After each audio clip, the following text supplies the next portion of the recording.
A reading from the Holy Gospel according to St. Luke, chapter 10, verses 1 to 12. Passage taken from the Message version of the Bible. Later, the Master selected 70 and sent them ahead of him in pairs to every town and place where he intended to go. He gave them this charge: "What a huge harvest, and how few the harvest hands! So on your knees, ask the God of the harvest to send harvest hands. On your way, but be careful.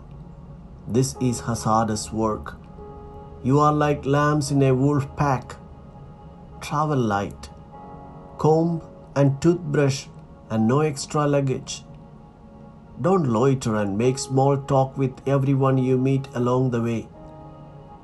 When you enter a home, greet the family, peace. If your greeting is received, then it's a good place to stay.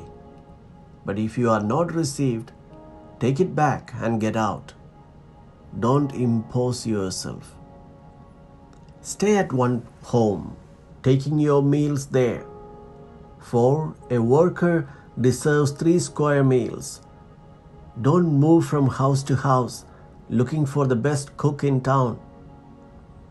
When you enter a town and are received, eat what they set before you. Heal anyone who is sick and tell them God's kingdom is right on your doorstep. When you enter a town and are not received, go out in the street and say, 'The only thing we got from you is the dirt on your feet, and we are giving it back.' Did you have any idea that God's kingdom was right on your doorstep? Sodom will have it better on Judgment Day than the town that rejects you." The Gospel of the Lord.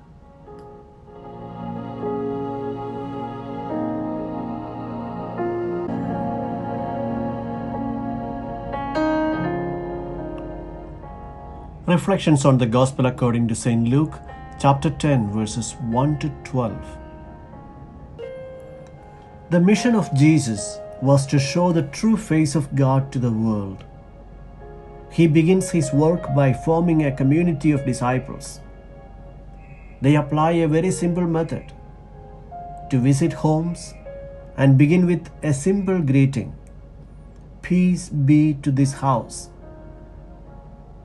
Although it appears very simple, it is a huge gift, a gift the whole humanity is craving for. It is the gift of peace. The world stands in need of peace, and that is exactly what is offered by Jesus. The mission of the 72 disciples was to share this gift to the whole world. This early description of the mission journey of the disciples is a reflection of the missionary experience of every Christian in every age. The risen and the living Lord sends not only the 12, but the whole church to announce the gospel to all peoples. Christians have tried to build peace, but not always with the means suggested by the Master, who wanted them to be lambs among wolves. Sometimes they preferred to resort to force, imposition, and intolerance. They were also immersed in power like the kings of this world. We have not always walked poor, meek, defenceless alongside people in need of peace.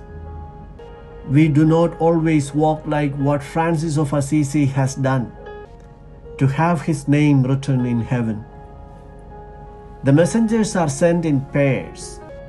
This indicates that the gospel is not left to the inventiveness of the individual, but is the work of a community. Who speaks in the name of Christ does not act independently. He or she is in communion with the brothers and sisters in the faith. The first missionaries after the ascension of Jesus, for example, Peter and John, Paul and Barnabas, They paid attention to go two by two and never alone. In the mission endeavor, the messengers go first to prepare the hearts of people for Christ.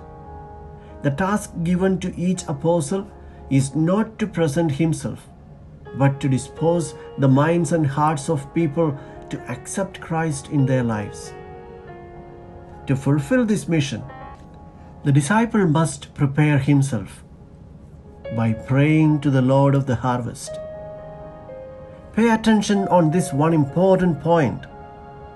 Prayer to the Lord of the harvest is not intended to persuade God to send more laborers into his harvest, but is intended to transform the disciple into an apostle.